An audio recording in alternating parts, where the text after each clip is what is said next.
যুক্তরাষ্ট্র ইসরায়েলের সঙ্গে চলমান যুদ্ধের মধ্যে ইরানের শীর্ষ নিরাপত্তা কর্মকর্তা আলী লারিজানিকে হত্যার দাবি করেছে তেল আবিব। দেশটির প্রতিরক্ষামন্ত্রী ইসরায়েল কার্টস এই চাঞ্চল্যকর দাবি করেছেন।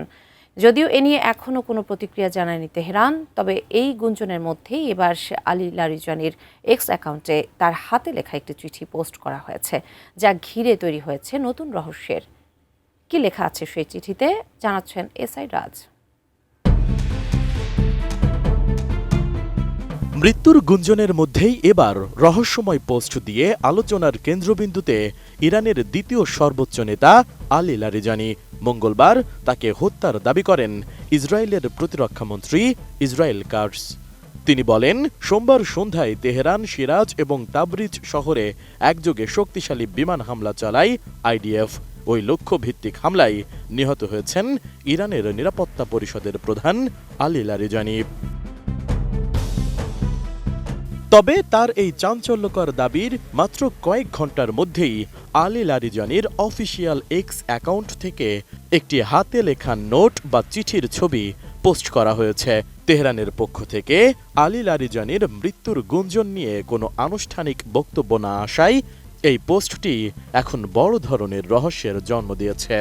উন্নত মানের কাঁচামাল আরআইএল অ্যাঙ্গেল এন্ড চ্যানেল, এখন কাঠের দিন শেষ, আরআইএল এর বাংলাদেশ। লারিজানির এক্স অ্যাকাউন্টে প্রকাশিত হাতে লেখা নোটটি মূলত সম্প্রতি মার্কিন হামলায় নিহত ইরানি নৌবাহিনীর সদস্যদের স্মরণে লেখা।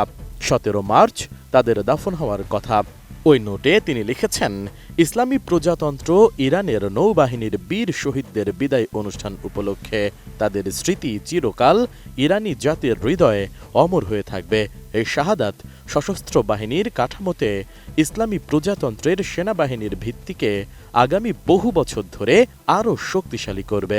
আলী লারিজানি মহান আল্লাহর কাছে এই প্রিয় শহীদদের সর্বোচ্চ মর্যাদা প্রার্থনা করেন ওই প্রকাশিত নোটের মাধ্যমে।